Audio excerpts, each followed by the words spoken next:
আসসালামু আলাইকুম। আশা করি সবাই ভালো আছেন। আমি আছি আলহামদুলিল্লাহ। আজকে বাসায় কাঁকড়া আনা হয়েছে, আর আমাদের বাসার সবাই খুব পছন্দ করে কাঁকড়া রান্না। কাঁকড়া খেতে কার না ভালো লাগে, আর যদি হয় এরকম মাংসওয়ালা কাঁকড়া তাহলে তো আরও বেশি ভালো লাগে। তো আমি ঝটপট কাঁকড়াগুলো রান্না করার জন্য যা যা উপকরণ করে নিলাম, তারপর আমি কাঁকড়াটা রান্না বসিয়ে দিলাম।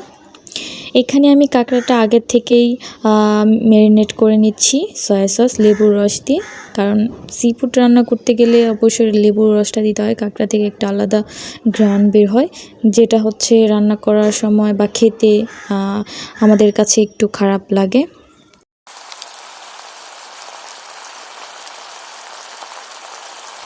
এই তো রান্না বসিয়ে দিলাম, আর বাইরের ওয়েদারটাও অনেক সুন্দর ছিল।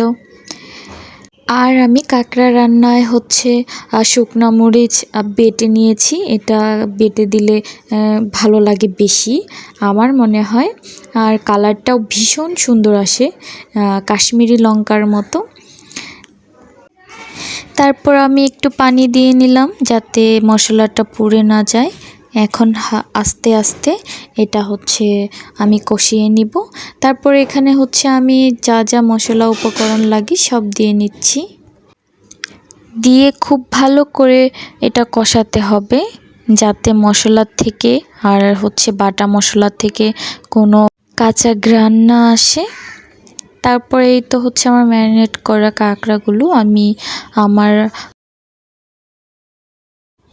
এখন এটা খুব ভালো করে কষিয়ে নিতে হবে।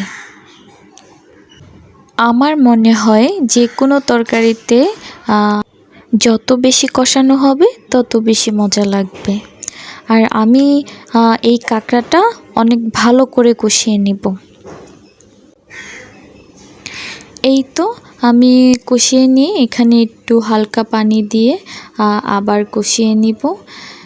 এই তো আমার রান্না রেডি।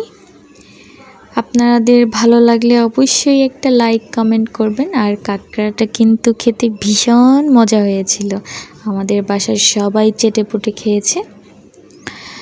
তো ভালো থাকবেন, সুস্থ থাকবেন। আল্লাহ হাফেজ।